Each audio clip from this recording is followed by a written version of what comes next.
Linux Out Loud is firing up our mics, connecting those headphones as we search the community for themes to expound upon. We keep the banter friendly, the conversation somewhat on topic, and have fun doing it. This week, we're spouting off about third-party repos. Let's get into episode 6.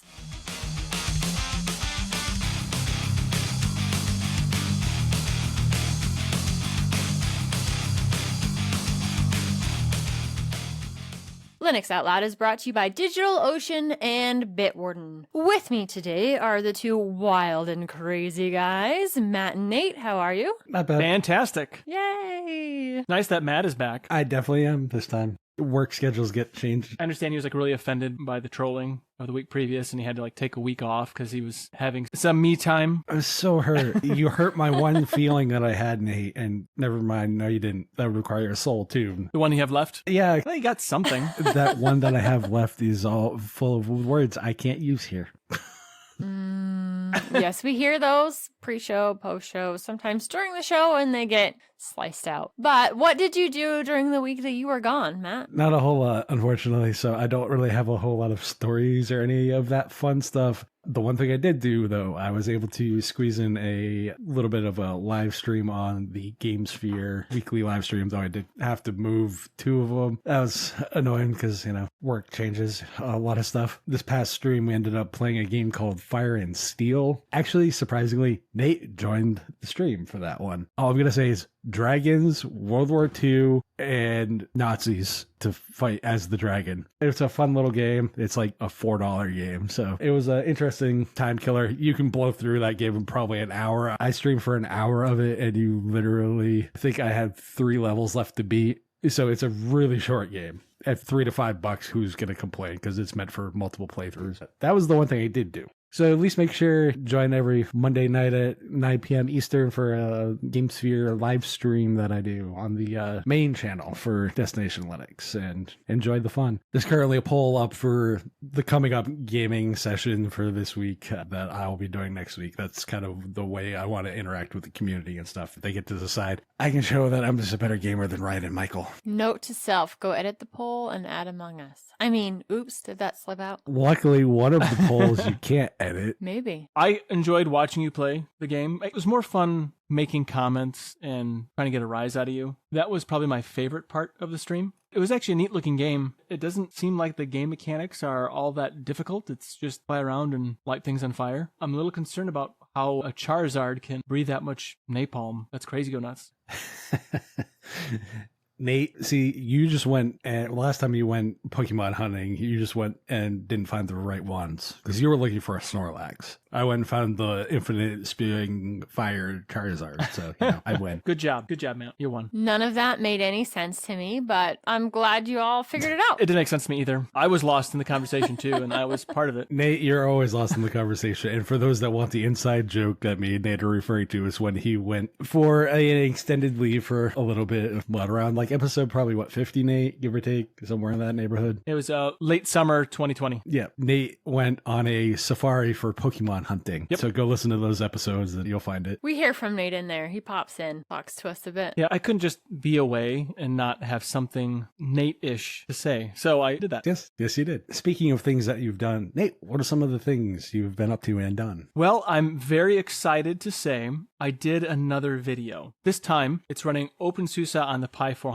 kind of the first half of the beginner's guide, kind of cuckoo for Cocoa Puffs with the Pi 400. The idea is I want to be able to see if I can do everything that you can do on Raspberry Pi OS, but instead run it on my favorite Linux distribution, OpenSUSE Tumbleweed. Rather than do the entire book at once, I decided to break it down into 2 videos, at least 2 videos. Doing the first half, which is just setting it up and running Sketch 3 and Thonny, leave the physical programming for the next video that I'll do in a few weeks. The video is doing better than most of my videos, so if you look at the numbers and you see that the numbers are kind of pathetic, that's how most of my videos go. But it was fun to do. I really enjoyed it. I themed it around the idea of how well does it OpenSUSE, then I answered the question at the end. So if you want to see how well it OpenSUSEs, check out the video. It was fun to do, and I hope to do more videos of the same kind of feel. I guess. You've had the Pi 400 for a little while now. What's your overall feeling for it hardware-wise? It's pretty peppy. It's a little bit peppier than the Pi 4. They did some things to improve the thermals on it. It only has 4 gig of RAM. The keyboard is pretty decent, and it's nice to have this all-in-one package. Kind of reminds me of the cool computers of the 80s, like the Commodore 64 or even the Apple IIc or IIe, that era. It kind of harkens back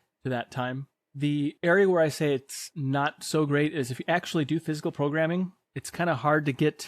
It's not impossible, but the jumper wires on the pins properly is a little bit less fun because you have to pick up the keyboard device, pick up the Pi 400 and look in the back of it. So I'm going to demonstrate on my next video how I get around that problem and actually make it much more enjoyable to program using the Pi 400 with a very inexpensive little device to break out the pins a little bit easier. Awesome. It's an all-in-one computer that the fact that you simply are going to try OpenSUSE does not surprise me because you have OpenSUSE installed on a Commodore 64 Imposter. So like it doesn't surprise me. Well, it shouldn't surprise you. I think you can see there's a pattern in my life, and it's hard to break this pattern, especially when you enjoy it so much. Oh, no, I'm going to be good. I'm not going to be that mean. Really? Are you? Are you now? It's this stuff that'll get in the after show. I am actually going to be nice. That one's kind of hitting below the belt. I don't like doing that too much. Too much. I don't care. They're cast iron, so it doesn't matter. Okay.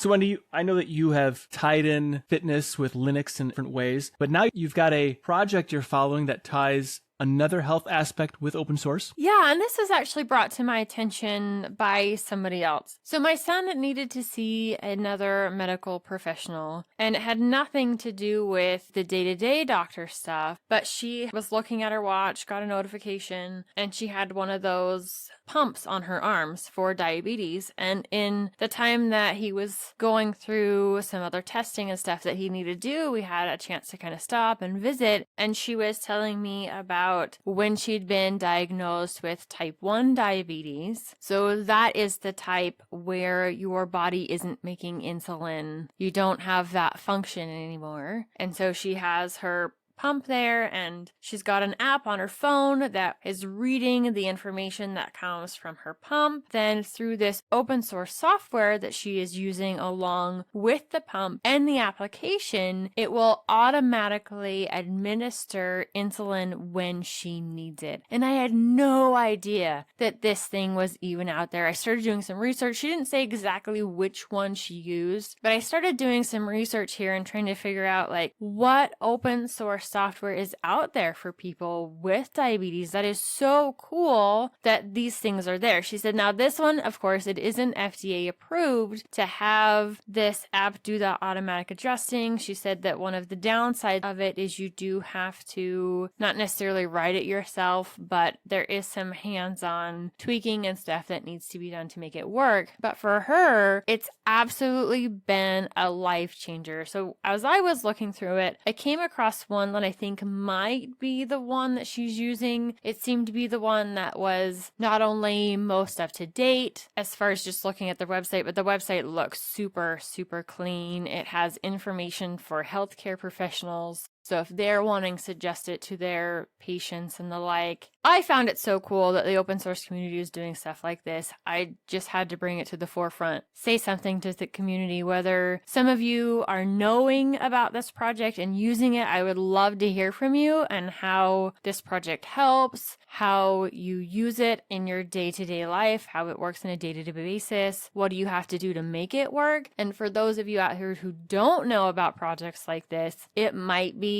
something to look into. I'm not a healthcare professional. I just found it super awesome. And I know for sure that it is helping one person live a much better life with type 1 diabetes. I'm looking at the site now, and it's interesting they chose to use a BSD2 or MIT license. I mean, it's fine, it's a permissive license, but I wonder if that means that they don't get as much contribution back to the code base. I don't know. But it's really cool that open source is moving into the healthcare sector. I think in many ways this would be the best thing that could happen for healthcare is open sourcing as much of that as possible. Absolutely, especially where technologies like this can get so extremely expensive. And for her, with her pump, it has to be replaced on a fairly regular basis. All of those costs add up. And if you can have newer and better technologies that allow people to live their better lives. And in most cases, these are coded by people that are dealing with these conditions, so they know what it's like to have them. And not only are you growing a community around this piece of software, you're growing a community around a common interest, a common life hurdle that now they can also share their experiences with. I hope that this happens more inside the medical community. I'd love to see different applications like this with different conditions, and open source being able to step in and help make life better for everyone around. There's a lot to be said for allowing more people to understand different processes. So in this case with insulin dosing, the more they know and understand the technology that's keeping them alive, I think the better all around. That's a really cool project, and I'm really glad you shared this. It's so inspiring to see that this is happening. I love that you brought that up, because from what she was telling me about it, it sounds like it has given her a lot of freedom and a better understanding of what she's going through and what her body needs every single day. The open source community is absolutely awesome. Once again, I'm inspired by the things they do, the things they come up with, and all of the stuff out there that I don't know about yet. Very positive for the future, that's for sure.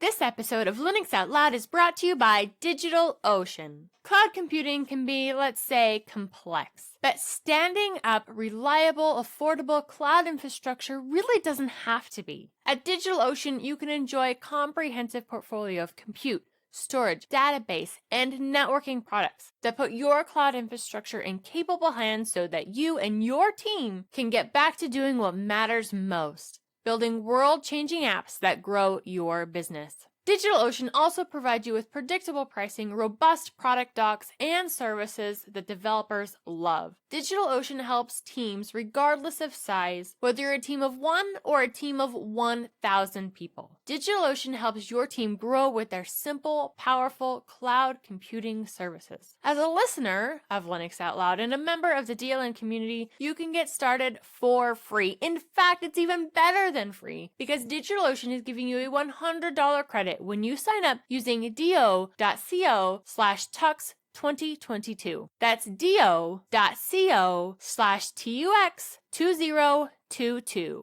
So get started with that free $100 credit on DigitalOcean's awesome cloud platform. Go to do.co/tux2022. And we want to thank DigitalOcean for sponsoring this episode of Linux Out Loud. While I am not currently an OpenSUSE user myself, I do love to hang around with a group of OpenSUSE users. Last night, we were having some conversations talking about different things, and the AUR for Arch got brought up, specifically it being used in Manjaro. And then I just happened to pick up my phone at just the right time and saw a comment on the Matrix chat talking about how, while yes, Arch has the AUR as this third-party repo, Fedora has Copper. And it got me thinking about how we really point out the AUR with its positives and its faults, but it's not the only distribution that has third-party repos. You, Nate, use the third-party repos for OpenSUSE and have had really, really good luck with them. What are the two that you see? What's the positives and negatives about those? For software that doesn't pass the legal muster by SUSE, anything that is in that category is shunted over into something called Pacman. Nothing to do with the Pacman is related to Arch.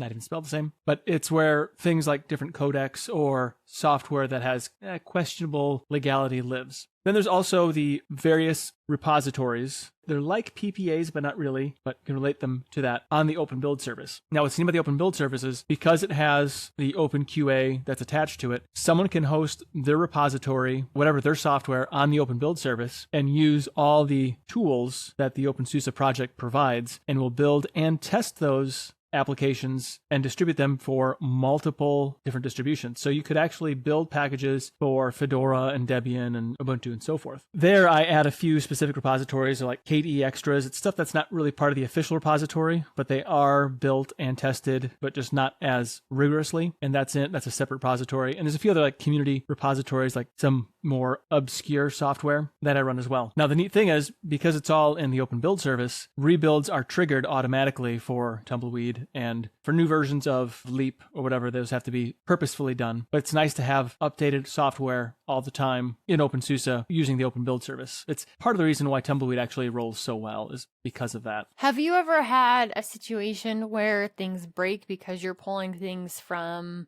Pacman or the Open Build service, or do they work so seamlessly within OpenSUSE that it's almost like you're pulling from the official repo? Yes to both. Things have broken, but that was largely my fault, where I wanted to test something specific. Just using the Pacman repository, things haven't broken because of that. I have had issues where Pacman hadn't updated some packages yet, and so I was given a warning to go to the newer packages, you'd have to switch repositories to the official OpenSUSE repository, and I have done that before, but it hasn't really broken anything. It's just an annoying interactive thing that says, hey, problem here. I do appreciate that Zypper warns you before it performs the installation, because you may not want to change repositories, and you can set some flags so it never changes repositories, and so it automatically just default to keep obsolete or whatever. If I follow and I read like what's going on, to stay safe, if I always say just keep the obsolete packages, I've never had a system break. That seems to be a really good way to do that. Matt, I know that you've used all kinds of different distributions, including Ubuntu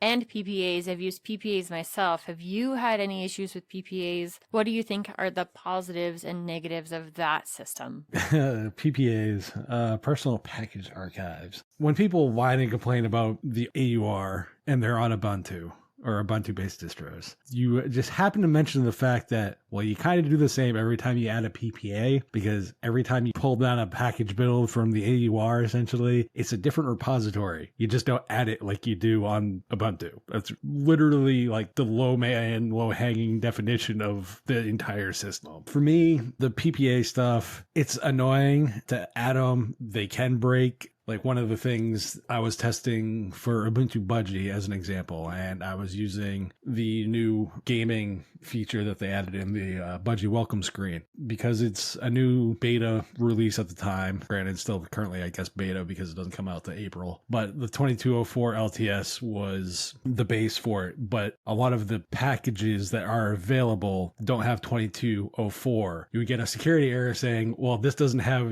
jammy in the PPA title in release stuff. So for security reasons, we're not going to install it. So then you have a broken 404 package essentially. And then you can't update your system. So then you have to go in and unclick. If you do the software management through the GUI, you have to go in and unclick all the stuff that's broken, but then you have to remember which one's broken. It's not fun when stuff doesn't work. It's not the greatest system. I wish there was a better way as it releases specifically to PPAs to not necessarily it doesn't break the system, but it breaks it so like when you go to update apt, you can't update apt. Because apt is like, there's a bunch of errors. Please fix these, which I understand why they do that.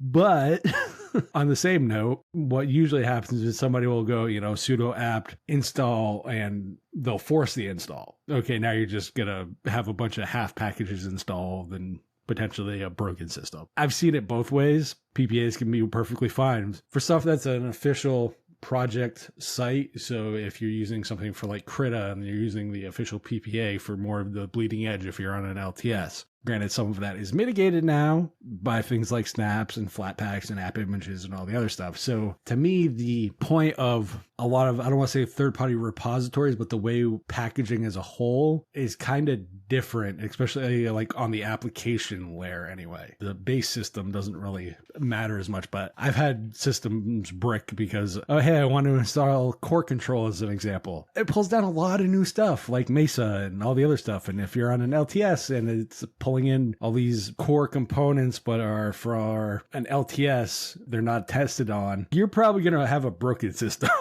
potentially. And the AUR, well, AUR is great. Just be careful what you install. It's like any other system. The more cruft you add to it, the more potential breaking points you have. And it doesn't matter the OS, doesn't matter if it's Linux, Windows, Mac OS, Android. No, I can't say iOS unless you jailbreak. But overall, any third-party repository system can break anything. Just be careful and understand that these are outside the officials, so they're called third party for a reason. Yeah, absolutely. And I have broken many systems, not only computer systems, but phones, messing with things, installing stuff that I shouldn't. And some of that's a learning process. I do have the advantage of I know how to fix it. Yeah, sometimes it can be a panic mode. I've had the moment where it's 11 o'clock at night, I can't sleep, so I'm messing with my phone. Oh, congratulations. You just bricked it. So if you want to have a working phone tonight, you need to spend the time reflashing the ROM and getting things set back up. I don't really recommend doing that, but I have done that in the past. I have also messed up a system that was running Plasma because I didn't understand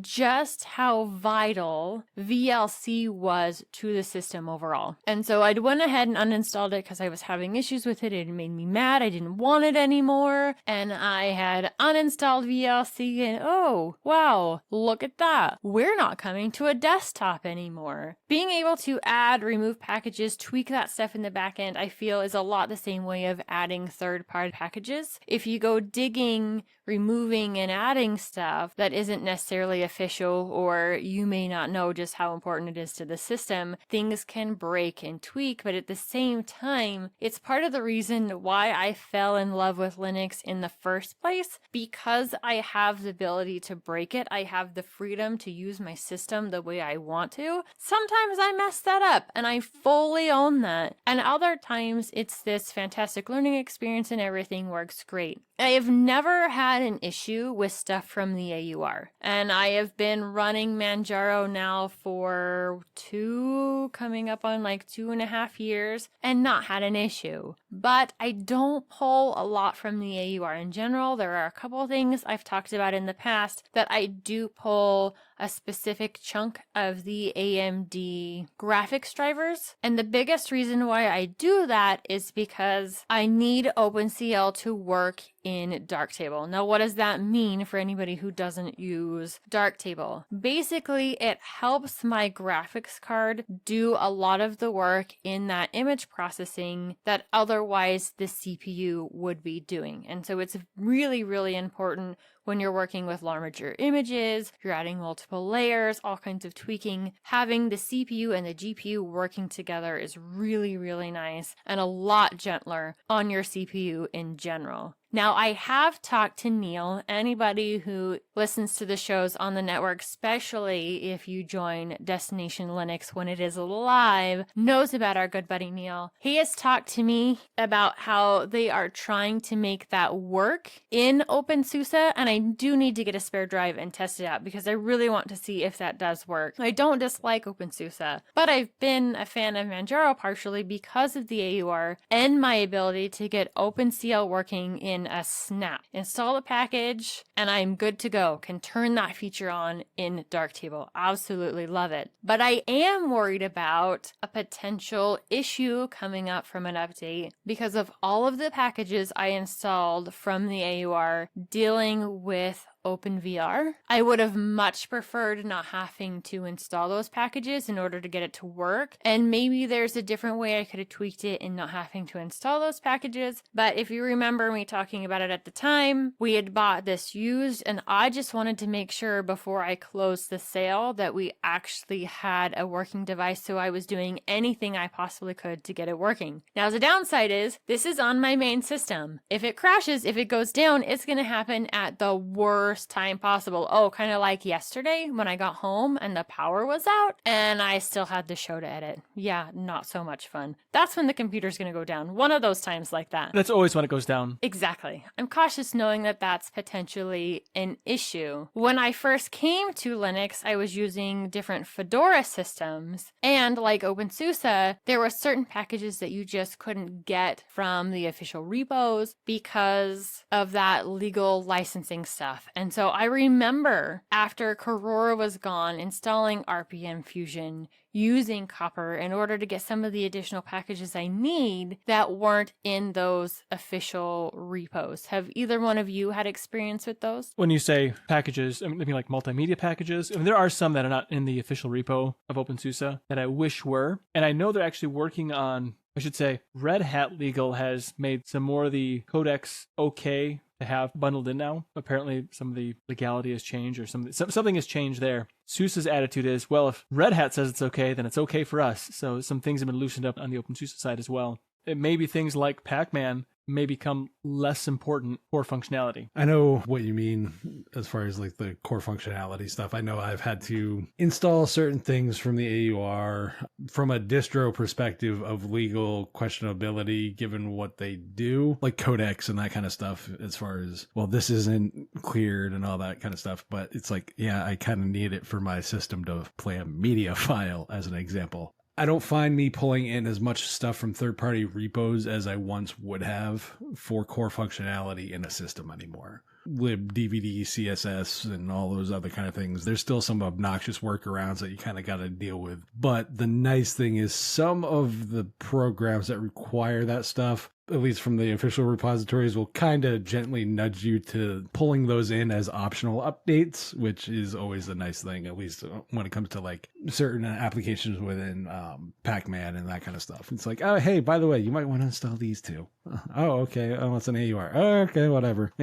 So for me, that's fine. But I definitely have seen less issues in core functionality being needed in third-party repos as much as there used to be at one point. Maybe people aren't using some of these third-party repos as much where you have app images, Flatpaks, and snaps. I haven't had super good luck with snaps in the past, and I'm sure some of that's changed. But I've tried to use like a snap of GIMP and then had trouble printing or something else going wrong because the way that it's containerized inside the system. And so I've kind of shied away from some of those. I still use Etcher as an app image, and it integrates really, really nice into the system, so I haven't had to pull that from anywhere else. But for the most part, snaps and Flatpaks just haven't been a good fit for me. I've always had some kind of hiccup inside my workflow that makes them a no-go. There's some that I probably should try again because it has really been a long time since I've used these options. So then I resort to the third-party packages where it'll integrate with the system as though I pulled it from the official repos, usually. I know what you mean by the snaps and Flatpak. Some of those just don't integrate well into your desktop environment, either visually or some permissions thing. With snaps, I have periodic issues where like the font just kind of goes crazy and you can't read anything. It's all boxes. And so you have to do like this clear out some font cache thing. Been a problem for years. I hope they can get that addressed. Not an issue with all applications, but then Flatpak has an issue where sometimes you have to install Flatseal to change the permissions so you can actually use it like you would like to use it. Yeah, the app permission integration into the containerized apps for the most part is still a sore subject, to say the least.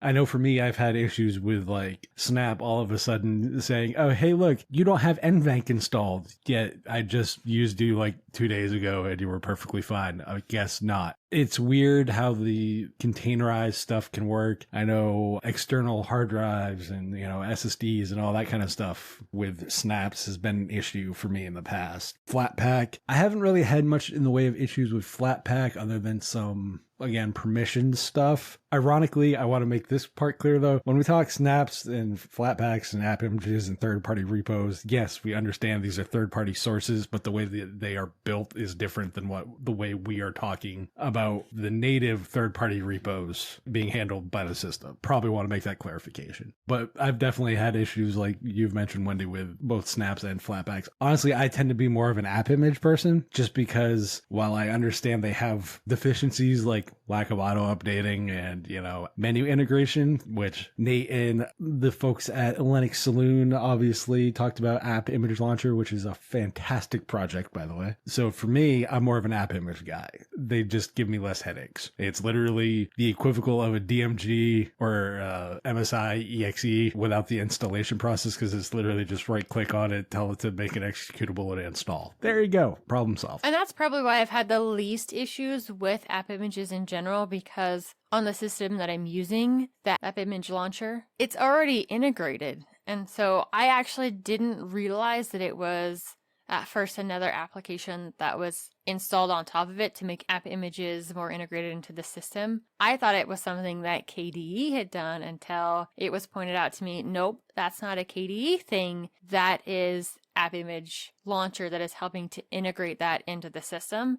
And I love the fact that I can hit super key, do the search for Etcher just like I would any other application in the system once it's installed. So even though this isn't Linux Saloon, I do have to give mad praise to that one because it does make using app images so nice. I would go so far as to say that App Image Launcher makes app images first-class citizens in the desktop. Yes. And I know people are sometimes a little bit less than excited about app images for some of them are very valid reasons, I think. But I think it's such a nice, clean way to distribute applications that's easy for an end user to just get on and use. Yeah. Sometimes they have integration issues too, but overall, the experience is really good. I understand the security concerns about app images. Like if someone could create a really bad app image and you could run it, it wouldn't damage the whole system. It could damage the data on your user folder or whatever else. But nonetheless, app images are great because you can very easily synchronize them to other systems. It's really quite beautiful, honestly. I think that can be said, though, for any of these package options that are community-based where they aren't being audited by the distribution itself, you can run into situations where these different packages can cause problems. There was one time where there was an application found in the Snap Store. Now, they took care of it really, really fast. It got cleaned up and out of there, but any one of these places where the community can add applications, there are going to be bad eggs. There are going to be people trying to slip in stuff to damage your system, to collect your data. So that's one of the things in knowing if you're going to use options like this, you have to be careful about which ones you're using and where you're getting them from. And while we know not everyone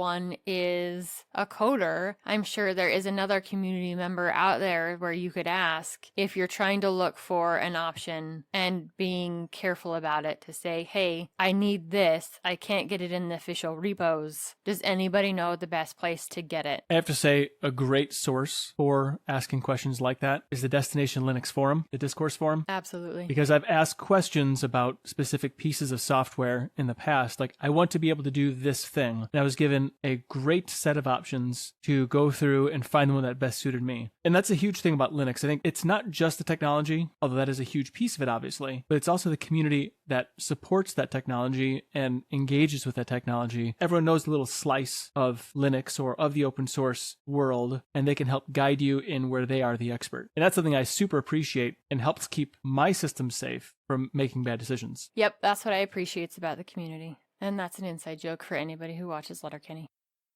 This episode of Linux Out Loud is brought to you by Bitwarden. One thing we can do to protect ourselves is having unique passwords for every online account that we have. I've been using Bitwarden for a while now to do just that. It not only helps me keep track of the many passwords I now have, it includes a random password generator. You can set the length of special characters and so much more. Better yet, it's open source, receives third-party security auditing, and you can get started for free by going to bitwarden.com/DLN. Want some of their premium features like 1 gigabyte of file storage, Vault health reports, or just support the project? It starts for only $10 a year. Jump over to bitwarden.com/DLN to get started with your free account now. We missed out on the game of the week last week. What do you have for us this week? Tell me, it's got to be more than one. We were betting on it being more than one game. Well, it's actually 6 games. Whoa, way more than we guessed. Totally redeemed yourself. 6 games that even Nate, you will buy these. I can guarantee you will buy these. Well, actually, I looked ahead on the notes and I already bought it because of this. So you got me. Again. So anybody who grew up in the 90s. Such an enabler. I don't know what you're talking about. Anybody who grew up in the 90s, there was a block out for after school. It was, at least on the East Coast, it was about 3 to 5 p.m. was the Disney afternoon. You had things like DuckTales and Darkwing Duck and Tailspin, Chip and Dale, Rescue Rangers, and Chip and Dale. all those video games that came out back on the Genesis and the Super Nintendo are all in one collection. I saw this and I was like, this is so worth getting. I've been good on games these are ones that even I buy because I'm like, nostalgia 100%, but they're fun as heck too. If I can get Nate to buy games, I'll leave it at You got me to buy it. they're all 2D side-scrolling adventure games, but they're fun. They're nostalgia. They do have some updates to them. Some of the graphics have been updated. Some of the things have been tweaked and stuff. So obviously they run on newer systems as far as computers. I enjoy them. I still go back and play them. This is also around the same time games like Aladdin and The Lion King. All those other kind of games came out that just they're really fun to play. Even now, the simplicity in the design is something that I can totally appreciate. Sometimes modern games just feel overdone. Yeah, I agree. In my way, harken back to a time where it's just like, okay, I go from point A to point B and I have to, hop, skip, jump, or however to get to the next point. And that's it. And I can appreciate that. And the fact, childhood, total nostalgia trip, and I'm totally going to own that. But for $5, as it's currently sitting as of this recording on Steam, definitely worth getting. I had to go down this nostalgia trip too, and so while I didn't buy it before we were recording it, I do own this game now, and guess what I'll be playing when we're done. You're welcome, Wendy. Thank you. I'm actually so excited. I can't express the giddiness that I have to go play some Tailspin and DuckTales and Rescue Rangers. Mostly the Rescue Rangers part. I annoy my children with cartoon songs of the 90s. I am 1,000% into this. My kids recently got in a DuckTales binge. They discovered DuckTales and watched all the original on Disney Plus and loved it. And then they moved on to the new DuckTales.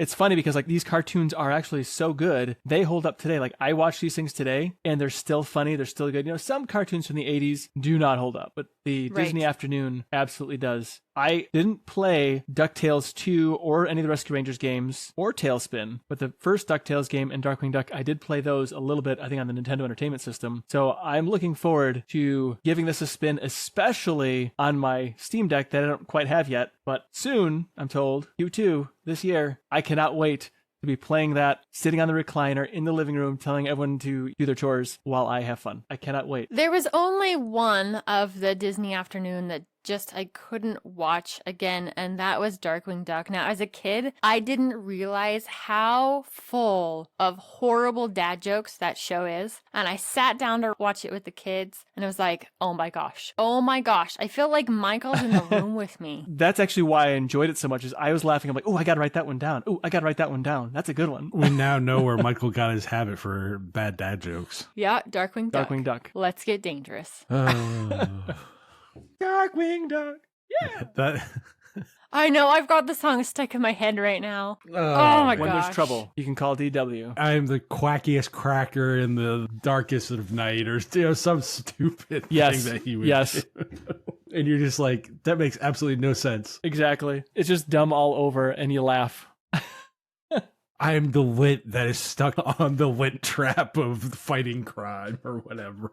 Yeah, something like that, yeah. I totally blame Michael and Nate for that game recommendation, by the way. I wish I knew about it to recommend this game, but I didn't. I'm so glad for today. You have no idea. But he saw it and thought of you and Michael. Yes, I did. Totally. That almost touches my heart if I had one. Well, good thing you don't. While I'm looking at closed source things like games and all the other stuff, you're looking at something very different on the opposite end of the spectrum, which is open source. Yeah, I'm kind of sticking with the same theme from the beginning of the show, and that is open source in medical. Now, we are looking into hearing aids for one of the children, and since she was telling me about this open source ability for her type 2 diabetes and controlling her pump and seeing where all of her numbers are, I was really curious to see if there was one of these options when it came to hearing aids. Now, I did find some things that were more on the open source side of trying to figure out how to get them to work. Here's a programming board that you can use for open hearing aids, but I hadn't found anything that was ready to go and would be useful for the applications that we need it to be for. So this is one of the things that I wanted to throw out to the community. I already shared it on my Mastodon, so if you follow me there, you've already seen this question. But of our listeners, have you seen anything with the Open Hearing Aid platform?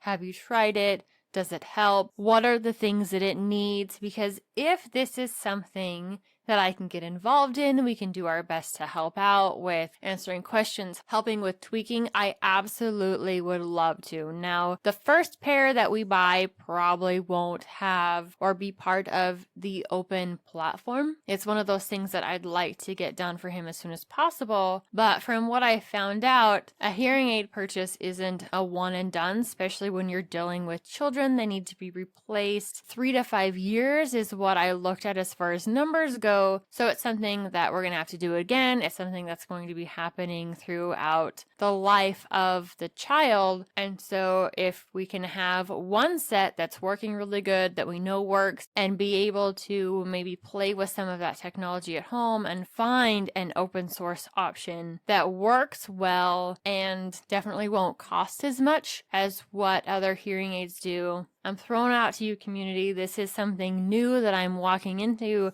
This is a new research bubble that it's time to dive into, figure it out. Those of you who have been in this, who see it, I would love to have your feedback on. I like the idea of open source anything, especially anything medical. And now the idea of an open source hearing aids, now that's interesting. I'm not sure what exactly like additional functions I'd want to have. Like I can't think of any offhand except maybe controlling volume possibly, or maybe tracking the usage of it perhaps. I don't like the idea of usage tracking going to somebody else's computer, but maybe coming to my own. Definitely adjusting the volume is one for sure.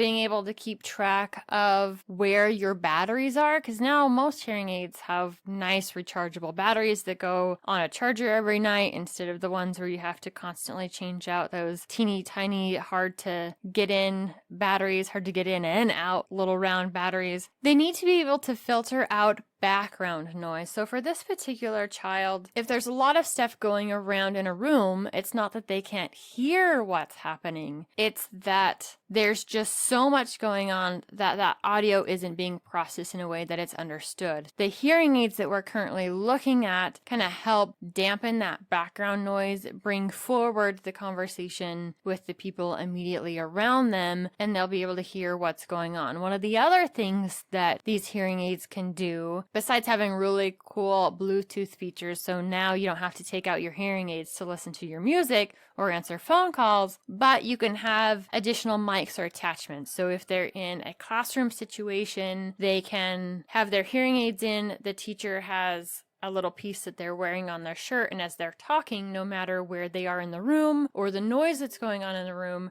the children can understand what's going on and be an active participant in the learning. The doctor that we were talking to said that one of the kids that she's helped, he's a basketball player, and on the court, he cannot hear a single thing that the coach is saying. There's just too much noise going on and is unable to process what the coach is saying as they're on the court. But with these hearing aids and this additional attachment, he's able to play as a functioning member of the team and hear what the coach is saying in the directions that they're giving. Oh, no, that's super cool. Yeah, there's so much more to hearing aids than there was in the days of my great-grandparents. I hang around with my great-grandparents a lot growing up as a kid. They had hearing aids, but theirs was just a simple raise the volume so they could hear what's going on. Now, hearing aids have gotten a lot more complicated. There's been great advancements in them. And so I am all for these advancements in hearing aids. I would love to see what we could do to make this an open source option as well. I didn't even think about it, but yeah, I mean, things like pulse effects and the neat things you can do to make the sound better. I know there's much better stuff out there than pulse effects or easy effects, but adding some of those features and being able to dynamically change them based on your situation. Yeah, I can see the light now, and that is super cool. I hope an open hearing aid platform does become the future of hearing aids. Me too. Definitely. If you're in this realm, if you have any information, I am ready to absorb it.